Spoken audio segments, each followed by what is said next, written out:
Okay, Aries, what do we have for you this week? You could be a sun sign, moon sign, rising sign, or Venus sign, Aries. Oh, okay. We have the Magician. All right. We have the Nine of Cups. And we have one of your cards, third decanate, or second or second decanate of Aries, okay? We have, just so you know, there's a link in the description. I'm going to extend this for my mini readings. This doesn't feel like action, but it feels like preparing for action. So you might not feel super active right now, but you are being activated to take action. And I feel like things will move very quickly for you when the time is right. But I don't think you're meant to control it. I think you're just meant to continue to build your confidence and to lean into the potential of your dreams and what it is. Like, this feels like building. What are you building with these little granules of inspiration and energy? Like, I think this is really it feels contemplative, but not quite contemplative. And what I mean by that is there's a lot of things being sparked in your energy right now, but there's not a whole lot to do with them. There's not a whole lot for you to do with those things. You're just meant to kind of hunker down and feel into what is transpiring for you in your mind, in your energy, the things that you're excited about. You know, if you have the means to build on those things right now, by all means do so. But it doesn't feel like that. This feels like an inner cultivation. So it kind of tells me that there's probably another week of just kind of sorting things out and allowing yourself to play and create. Okay, let's see here. This week's reading is going to be just a really simple reading. On one side, I'm going to ask what you're being guided to do, if there's anything. And then on this side, I'm going to ask what the potential outcome, what the purpose of all of this is, and what you're going through. What is the purpose of it all? How is that going to play out for you, kind of energy? There may be people, okay, I said I'd simplify this, terrible. This is just how this happens. I'm going to look at what you're meant to do. I'm going to look at people involved, because I think we're really, whether it's love or not, there might be love. The love is a cornerstone. It could be collaboration, could be soul tribe, whatever. And then the potential outcome. Okay, so we've got, if there's anything you're meant to do, people you're dealing with, and the potential outcome, or why this is happening for you. What is it accumulating to? Okay, so for what is it you're meant to do right now? What is it? Okay. Yeah, you're meant to let yourself grieve, feel, cry. Interesting. These two kind of feel like they're in opposition. There's a rigidity, a resistance here. Some of you may struggle with letting yourself feel, but this is about letting go of the past, not hanging on to the right and wrong, not hanging on to kind of the beliefs that are going to allow you to be fair and logical with yourself. There might be moments where you feel like you're crying over spilled wine. Let yourself cry it out. It's just pain leaving your body. Even if you have to do it by yourself, if you don't want anyone to see you crying. What I'm giggling about this because, well, first of all, I'm an Aries, so I get it. There's going to be bouts where the sadness come out as anger. Okay, you're going to be like an angry king sometimes. I'm giggling because when I started doing the Aries reading in the video just before this, but I'm like, something doesn't feel right. So I stopped it, but these two cards came out.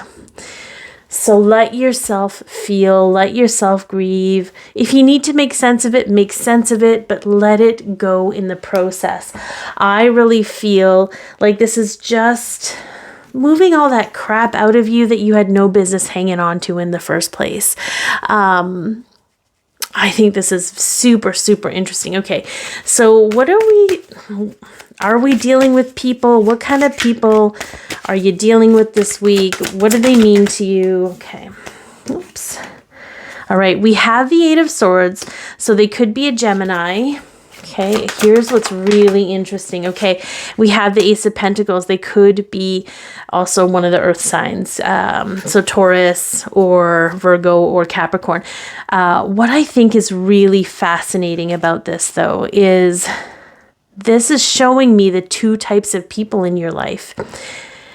This person here, this type of person is stuck in their own head and in their own fears.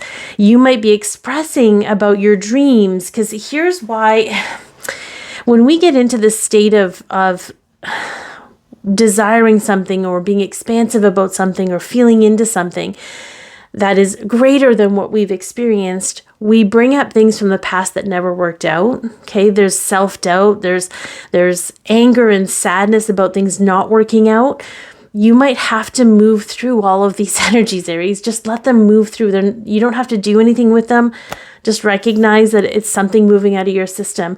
With some of my clients, when they're like, oh, when they feel ashamed of their anger, I'm like, maybe just recognize that the anger is helping you move all this crap out. Thank it. Thanks for showing up. Thanks for leaving my body.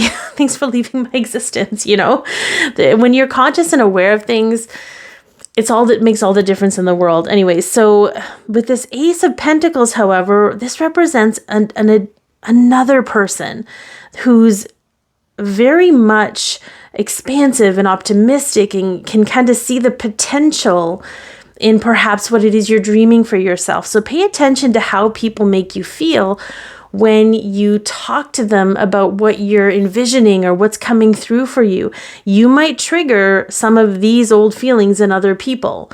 Their own self-doubt, their own past experiences, their own fears. They may project those onto you out of whatever they're going through. Those are not the people that you want to allow into your energy right now. You just don't want to give your power to them. Okay, but these people are very grounded in their resolve, and so they might be beneficial to helping you anchor in and ground what you want. The signs don't really, like, you might meet a Gemini that's like this, okay? Don't take it personal, Gemini. There's no for anyone watching that has Gemini placements. Okay, it's not about that. That's maybe for specific people, but don't worry so much. Just pay attention to how people make you feel, things make you feel, how you make yourself feel, and let those feelings go. Let them just move through. Okay, why are you experiencing this? And what do we have for a potential outcome? So why? Okay, yeah. I feel like it's bringing you back to a state of peace, because you might have some, oh my goodness, and coming back to love, making decisions out of love, maybe even, because here's the deal, this love, because even though these are individual readings, love is a very big cornerstone in all of our lives. Whatever love it is, you need to be able to have these grounded experiences in love. And sometimes we got to shift out and transmute all this garbage so that we can do that. And so I feel like this is all happening for you to come back into peace with yourself so you can be grounded in whatever relationship comes your way, or even the relationships you have in your life now. All of this is for your own mastery in some way. And what do we have for a potential outcome here, Aries? Okay, all right. We have the death of the protective ego. I don't think that's a bad thing. I think a lot of the grief we experience, oh, that went right on the floor. Okay. And then the Chariot in reverse.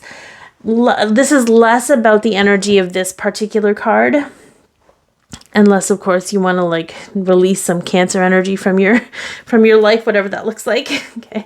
We have the Death card on the bottom.